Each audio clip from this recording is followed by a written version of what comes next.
9 जूनला किल्ले रायगडावरती तिथीनुसार शिवराज्याभिषेक सोहळा साजरा होतोय। शिवराज्याभिषेक सोहळ्याच्या नियोजनाच्या अनुषंगानं मंत्री भरत गोगावले यांनी आढावा बैठक घेत शासन आणि आयोजकांकडून उत्सवाच्या आयोजनाबद्दल माहिती घेतली आहे। येणारे मान्यवर आणि शिवभक्त यांची गैरसोय होणार नाही याबाबत शासकीय अधिकारी आणि आयोजकांना सूचनाही केल्या आहेत। शिवराज्याभिषेक सोहळ्यात मुख्यमंत्री देवेंद्र फडणवीस आणि उपमुख्यमंत्री एकनाथ शिंदे यांना निमंत्रण दिले आहे आणि उपमुख्यमंत्री अजित पवार यांना निमंत्रण देणार असल्याचं गोगावलेंनी सांगितलंय।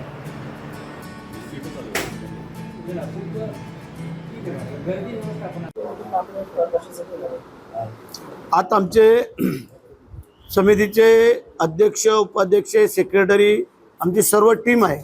सुनील पवार आहेत, आमचा नितीन पावले आहे, सुरेश आहे, आमचा सनी आणि म्हणजे ही सगळी आमचा संकेत, त्यानंतर आमची जी काय काम करणारी पहिल्या फळीची सर्व लोक आहेत त्या सगळे आम्ही इथं हजर आहोत आणि सर्व अधिकारी वर्ग कलेक्टर साहेबांसहित, कारण 9 तारखेला आहे, पाऊस आहे, पूर्वतयारी सगळी करावी लागते। त्याप्रमाणे आज आमची आढावा मीटिंग झालेली आहे। आता एक मीटिंग आम्ही मुंबईला घेऊन त्यामध्ये शिक्कामोर्तब करून सगळं संपतो।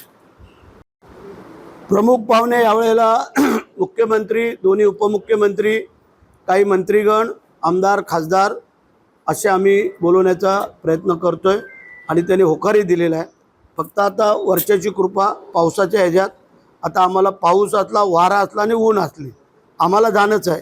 बाकीचे येणाऱ्यांची जी काय कशी व्यवस्था करायची ते आम्ही बघतोय, परंतु राज्याभिषेक सोहळा हा मोठ्या उत्साहात होईल याबद्दल काय दुमत असण्याचं कारण नाही।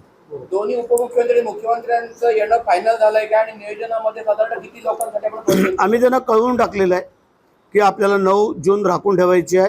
तसं मी परवा मुख्यमंत्री आणि उपमुख्य एकनाथ शिंदे साहेब यांना सांगितलं। आता अजितदादांना परवाच्या मीटिंगला मी कल्पना देणार आहे आणि बाकी सर्व आमच्या मंत्रिमंडळाला हे आम्ही सगळ्यांना सांगणार।